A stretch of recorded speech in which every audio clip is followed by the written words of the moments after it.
Happy day before Earth Day, everybody! Tonight I'm going to be talking about Pixar's classic WALL-E. Now, this film is very well known, but I still think there's a lot to be said for it. Its animation is gorgeous as always from Pixar. The first shots are from space, and then when we see the Earth, and then the landscape of how it's turned out and being overcome with trash. It really strikes a chord for what's going to happen, what we're going to find out about the Earth. Other great scenes include when WALL-E's hitching a ride on the Axiom and going through space to be with Eve, and then we see the sun, by the sun and the moon and stars. And the Axiom itself is also a fascinating world to be set in. Everything moves much faster than it does on Earth to really show WALL-E how different things are for them than him. It's a lot more colorful and vibrant, with plenty of advertising for, by and large, the company that takes place in this movie. Going on to the plot. Everybody loves the first half of this movie, pretty much. It's silent, largely only little one word here or there. One word, two word sentences. But so much is conveyed through WALL-E, seeing his curiosity for everything he comes across and his instant infatuation and love for Eve. And seeing the two interact on Earth is just so cute and adorable. They're one of the strongest things in this whole movie, in all honesty. Now, people often say the part on the Axiom isn't nearly as interesting, and I won't lie.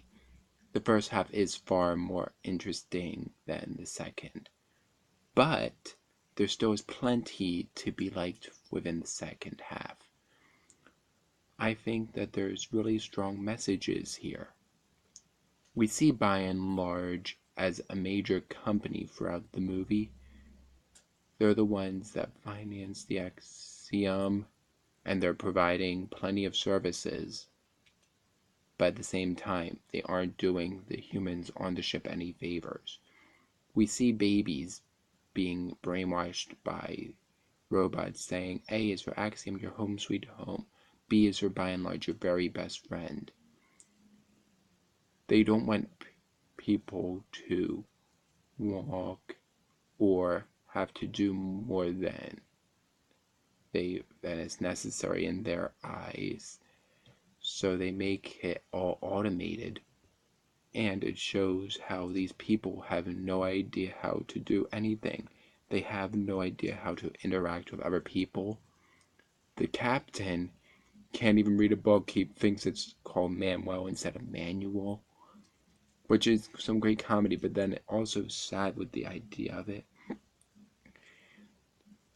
The views of technology in this film are also fascinating. How it is a great asset, but at the same time we need to be careful that it doesn't become so powerful that it overpowers us like Otto does in the second half of the movie.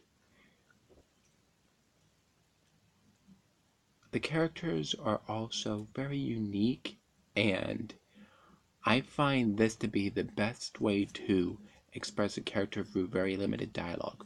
WALL-E himself is a very curious, loving character, and he's so protective and caring of Eve and his little cockroach Hal, and makes friends quickly among the Axiom, both robot and human alike, that it's just impossible not to love him, and you really feel like you get to know him even though he doesn't say anything. The other robots don't start out with much of a personality to make WALL-E seem more interesting and special, but they all have their little fun reactions to various things going on around them, and I think that they're still very fun to watch, and watching them slowly grow into more fleshed out characters, especially Eve, who goes from not being able to understand feelings and getting annoyed with Wally, threatening to shoot him a couple of times even when he's trying to warn her about a sandstorm, to really caring about him and doing anything to get him back to the robot she's come to love. Mo is another fun character. He doesn't have as much time to grow, but we see him moving beyond his directive of just cleaning into being an ally to Wally and Eve. Otto is a very interesting villain because he isn't pure evil or really evil at all. He's just following his directive. But in the way that makes him more sinister, he has no senses of right or wrong. He just sees his directive, which is seen through a lot of other robots, especially Eve. But he's unable to discriminate what his job is and how to make the best choices for the people on the Axiom, since he has no personality really. There are some very serious and well done themes in this movie. The one that I really want to get into is its message of the planet. We see a lot of Earth at its former glory, especially when the captain is watching videos and trying to find out all he can about it. Basically, it's what Earth is now. But then we see what it's like 700 years later, and it's covered with trash. There's hardly any life other than a cockroach and the plant, which makes it a very serious issue with pollution. Other animated films can be very preachy, but the way this film is set in the future makes it so it's not such a far-fetched possibility for one day happening. If it keeps going the way it is now, it's not going to get any better. Another theme is, like I said before, technology becoming too advanced and turning against humans,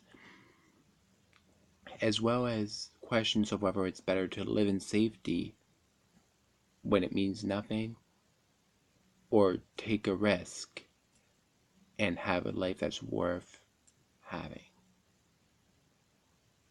The music choices are mostly jukebox style musical, which, well, not really a musical, but jukebox style existing songs added to a scene.